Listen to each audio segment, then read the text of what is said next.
বিসমিল্লাহির রহমানির রহিম। আজকের আলোচনা নাহাওয়ান্দ যুদ্ধ নিয়ে। যুদ্ধটি সংগঠিত হয় 20 হিজরির 641 খ্রিস্টাব্দ। যুদ্ধের স্থান ইরানের নাহাওয়ান্দ শহর। যুদ্ধের ফলাফল হয়েছিল মুসলিম বাহিনীর গৌরবময় বিজয়। পক্ষ বিপক্ষ খিলাফাতে রাশিদা এবং পারস্যের সাসানী সাম্রাজ্য। সেনা প্রধান মুসলিমদের সেনাপ্রধান ছিলেন নোমান ইবনুল মুকরিম এবং পারস্যর সাসানী সাম্রাজ্যের সেনা প্রধান ছিলেন ফিরজান। সেনা সংখ্যা মুসলিমদের সেনা সংখ্যা ছিল 30,000 এবং পারস্যের সাসানী গোষ্ঠীর সেনা সংখ্যা ছিল 1,50,000। ক্ষয়ক্ষতি মুসলিমদের ক্ষয়ক্ষতি সম্পর্কে কিছুই জানা যায় না এবং পারস্যের সাসানী গোষ্ঠীর 1 লক্ষ নিহত হয়। পারস্যের সাথে ফায়সালা চূড়ান্তকারী যুদ্ধগুলোর অন্যতম একটি যুদ্ধ হল 20 হিজরির 641 খ্রিস্টাব্দে আমিরুল মুমিনিন হযরত উমর রাদিয়াল্লাহু তাআলা আনহু-এর খিলাফতকালে সংগঠিত নাহাওয়ান্দের যুদ্ধ।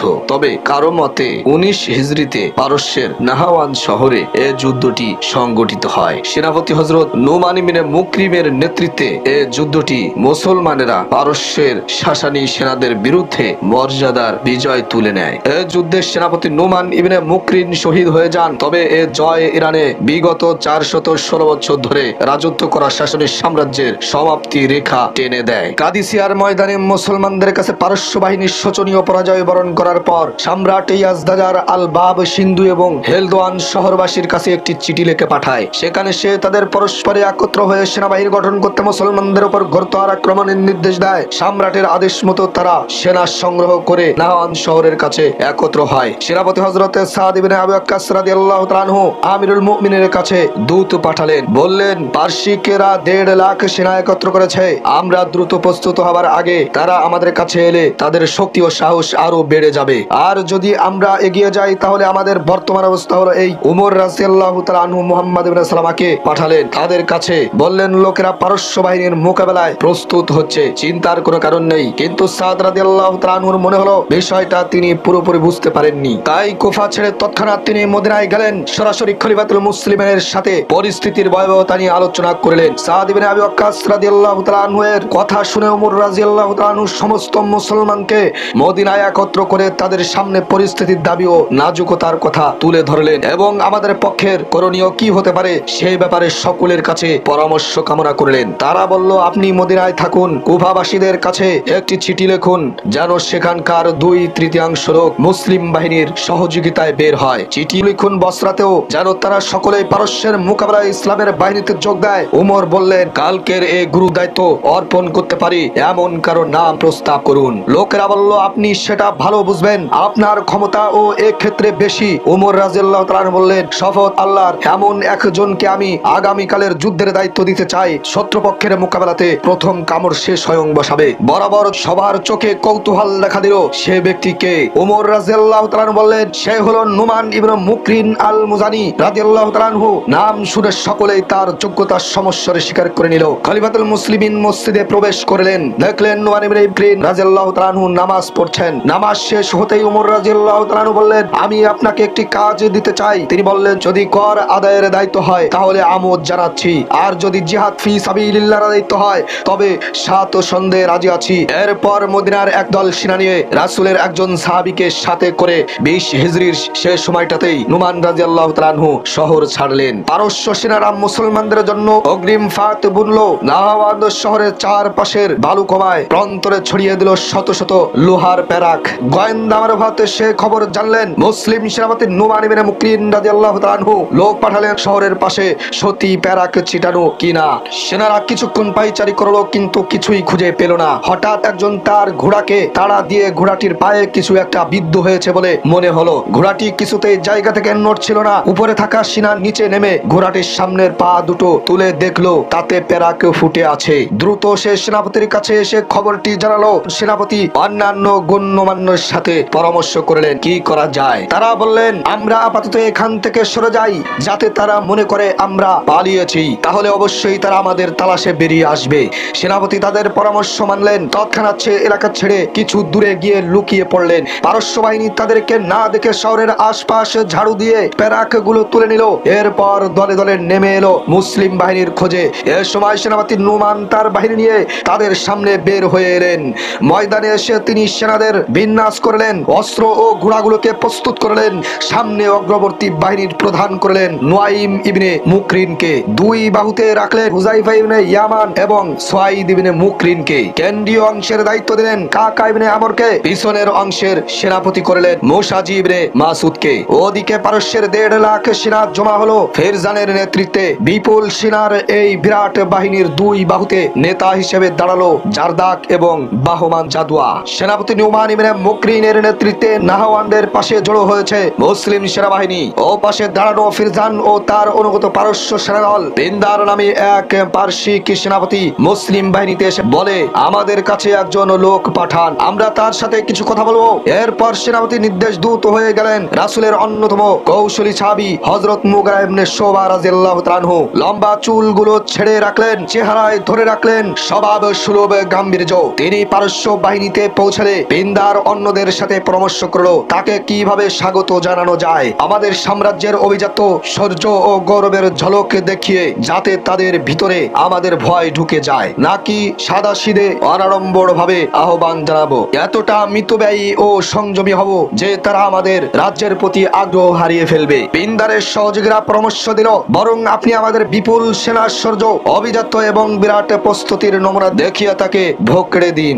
এরপর তারা হযরত মুগিরা ইবনে শুবা রাদিয়াল্লাহু তাআলা আনহুকে স্বাগত জানাতে গর্ব ও অভিজাতের পোশাক ও আসবাব প্রস্তুত করলো। হযরত মুগিরা ইবনে শুবা রাদিয়াল্লাহু তাআলা আনহু নির্লিপ্ত ভঙ্গিতে ঢুকলেন। উজ্জ্বল চিকচিকে বর্ষা ও বল্লম হাতে কিছু সেনা তার দিকে এগিয়ে এলো। পিন্দারের আদেশে তাগড়া সেনারা তার চারপাশে ঘিরে নিল, যাতে পরিবেশ দেখেই আগন্তুক ঘাবড়ে যান। সেনারা চারপাশ থেকে আগুন চোখে তাকাচ্ছে, তাদের চেহারায় শত্রুতার ছাপ প্রকট। পিন্দার তখন স্বর্ণের সিংহাসনে বসা, তার মাথায় চমকাচ্ছে মূল্যবান মুকুট। চারপাশে ভালো মতন দেখে হযরত মুগিরা বললেন, দূতদের সাথে বোধ হয় এমন আচরণ শোভা করে নাই। তারা বলল, কিন্তু তুমি তো অতি নিকৃষ্ট লোক। মুগিরা বললেন, আমি আমার সম্প্রদায়ের অন্যতম অভিজাত লোক, অন্তত তোমাদের দলের এই লোকের সম্মানের তুলনায়।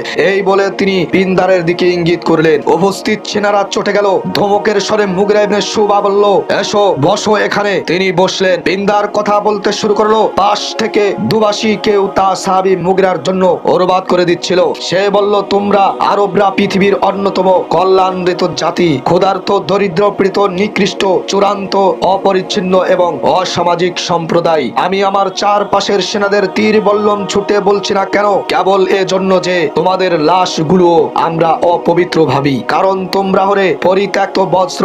অতএব যদি তোমরা তাবু গুটিয়ে ফিরে যাও, তাহলে আমরা তোমাদের নিরাপদে ছেড়ে দেব। কিন্তু যদি তোমরা যুদ্ধের জন্য তেড়ে আসো, তাহলে দেখতে পাবে যুদ্ধের ময়দানে আমরা কতটা ধ্বংসাত্মক হয়ে উঠি। হযরত মুগিরা তার কথা চুপ করে শুনলেন। এরপর আল্লাহ রাব্বুল আলামিনের প্রশংসা করে বললেন, আল্লাহর শপথ, তুমি আমাদের গুণ ও স্বভাবের সামান্য ভুল বিবরণ দাওনি।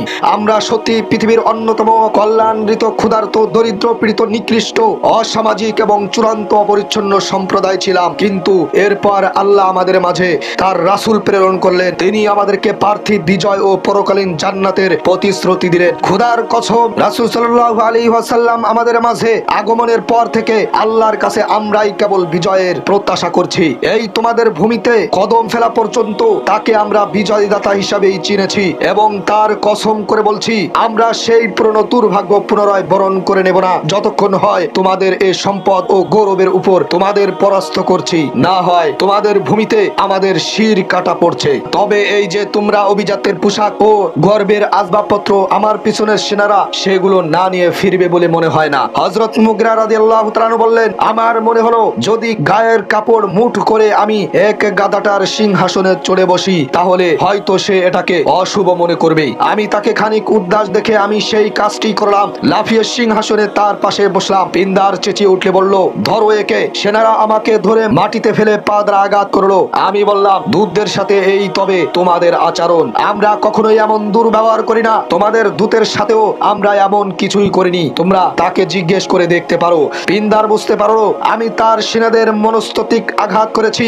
কারণ আমি ইসলামের উন্নত শিষ্টাচারের নমুনা তুলে ধরতে শুরু করছি। পাশাপাশি সেখানে উঠে আসছে পার্শ্বিকদের কদাচারের কদর্য চিত্র। সে এটা আন্দাজ করতে পেরে তখনই আলোচনা শেষ করে দিতে চাইলো। বলল, আমরা তোমাদের সাথে সম্পর্ক রাখি কি ছাড়ি সেটা আমাদের ব্যাপার, তোমরা আমাদের সাথে সম্পর্ক রাখো কি না রাখো সেটাও তোমাদের ব্যাপার। ব্যাপার। এরপর সাহাবী মুগিরা ইবনে শুবা রাদিয়াল্লাহু তাআলা আনহু তাদের কাছ থেকে বিদায় নিয়ে মুসলিম বাহিনীতে ফিরে আসেন। সেনাপতি নুমান ইবনে মুকরিনকে জানালেও তিনি বাহিনীকে সামনে অগ্রসর হতে নির্দেশ দেন। সেনাপতি হযরত নুমান ইবনে মুকরিন যুদ্ধ শুরু করলেন। বুধবারে বৃহস্পতিবার পর্যন্ত সে যুদ্ধ চলল লাগাতার প্রচন্ড ভাবে। ফলাফল অপাত বিচারে জয় পরাজয় উভয় পক্ষের সমান প্রাপ্তি। এ সময় পারস্য বাহিনী অবস্থান নিয়েছিল শহর ঘেঁষা পরিখার ভিতর। মুসলমানদের ভয় হলো যুদ্ধ বুঝি দীর্ঘমেয়াদের দিকে গড়াচ্ছে। সেনাপতি নুমান ইবনে মুকরিন রাদিয়াল্লাহু তাআলা আনহু সাহাবীদের কাছে পরামর্শ চাইলেন। তারা যা বলল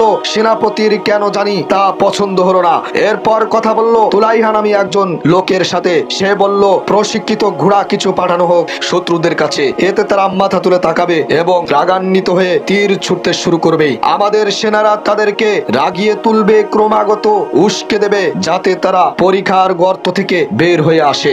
যেই তারা বের হবে আমাদের সেনারা ছুটে চলে আসবে নিজেদের শিবিরে। সবার এ মত পছন্দ হলো। সেনাপতি নুমান সে মতে কাকা ইবনে আমরকে নির্দেশ দিলেন যুদ্ধ শুরু করতে। পরিকল্পনা মতো তিনি যুদ্ধ শুরু করলেন। মুসলমানদের পরিকল্পনা অনুযায়ী পারস্য সেনা ধীরে ধীরে পরিখা ছেড়ে বের হয়ে আসতে লাগলো। তারা বিরত থাকলে আস্তে আস্তে কাকা ইবনে আমর সরে আসতে থাকলেন। একে একে পারস্যের সব সেনা বেরিয়ে যায়, বাকি থাকে কেবল ফটকের প্রহরী দল। ততক্ষণে কাকা ইবনে আমর মুসলিম সেনাদের সাথে এসে মিশে যান। শুক্রবার দুপুরের তাতানো সূর্য তখন মাথার উপর। সেনাপতি নুমানের নির্দেশের অপেক্ষায় সেনারা যার যার স্থানে দাঁড়িয়ে আছে। ওদিকে পারসিকরা তীর ছুটতে ছুটতে এগিয়ে আসছে সামনের দিকে। সেই তীর উড়ে এসে মুসলিম সেনাদের চারপাশ আহত করে দিচ্ছে। মুসলমানেরা তখনও সেনাপতির দিকে তাকিয়ে রইল যুদ্ধের নির্দেশ কখন আসে। কিন্তু নুমান চাচ্ছিলেন মুসলিম বাহিনী আরো কিছুক্ষণ ধৈর্য ধারণ করুক। সূর্য হেলে পড়ার সময় যখন হলো, চারপাশে বয়ে গেল শীতল বাতাস। সেনাপতি তখন যুদ্ধের নির্দেশ দিলেন।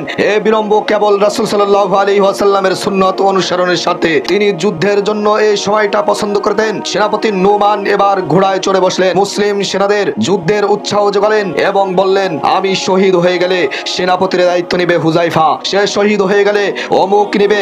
এইভাবে তিনি পরবর্তী 7 জনের ধারাবাহিক নাম বলে গেলেন। সেনাপতি নুমান পরপর 2টি তাকবীর দিলেন। এরপর বললেন হে আল্লাহ, আপনি আপনার দ্বীনকে সমুন্নত করুন, আপনার বান্দাদের বিজয় করুন এবং আপনার দ্বীনের পথে আপনার বান্দাদের বিজয়ের স্বার্থে আজকের প্রথম শহীদ হিসেবে আমি নুমানকে কবুল করুন। হে আল্লাহ, আপনার কাছে স্বাগতর কামনা, আজকে আমার চক্ষু শীতল করুন এমন বিজয় দিয়ে ইসলামে যার বেশ প্রভাব ও তাৎপর্য থাকে। সেনাপতির শাহাদাত ও বিজয়ের এই তামান্না মাখা আবেগ ক্ষণ প্রার্থনায় সেনাদের চোখে ভিজে উঠল। তৃতীয় তাকবীর দিয়েই নুমান যুদ্ধের জন্য ময়দানে ঢুকে গেলেন। সেনাপতিকে আসতে দেখে পারস্য সেনারা ভয়ে ময়দান থেকে সরে যাচ্ছিল, কিন্তু ময়দানের রক্তের স্রোত বয়ে যাওয়া সেনাপতি নুমানের ঘোড়া পিছলে পড়ে যায় এবং তিনি ঘোড়ার খুরের আঘাতে মারাত্মক আহত হয়ে পড়েন। এমন সময় একটি তীর উড়ে এসে তার গায়ে বিদ্ধ হলে তিনি নিয়ন্ত্রণ হারিয়ে মাটিতে শুয়ে পড়েন। তার ভাই নুয়াইম ইবনে মুকরিন দূর থেকে এই দৃশ্য দেখে এগিয়ে আসেন, কাপড় দিয়ে জখম ঢেকে দেন এবং মাটিতে পড়ার আগেই হাতের পতাকাটি নিয়ে নেন। সেনাপতি নুমানের কথা মতো সেই পতাকা পৌঁছে যায় হযরত হুযায়ফার হাতে। সাহাবী মুগিরা বলে ওঠেন তোমাদের সেনাপতির আঘাত লুকিয়ে রাখো, আমরা দেখি আল্লাহ তাদের সাথে আমাদের কি সমাপ্তি রেখেছেন।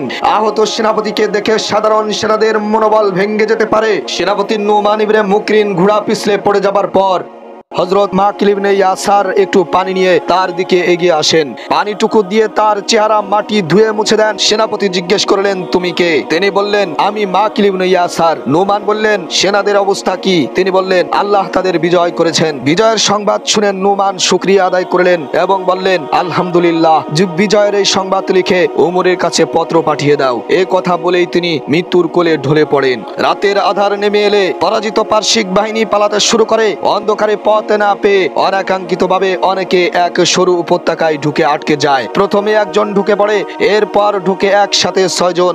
এভাবে তারা সেখানে গাদাগাদি করে বন্দী হতে থাকলে মুসলিম বাহিনীর হাতে ধরা খেয়ে প্রাণ দিতে হলো সেখানকার সবাইকে।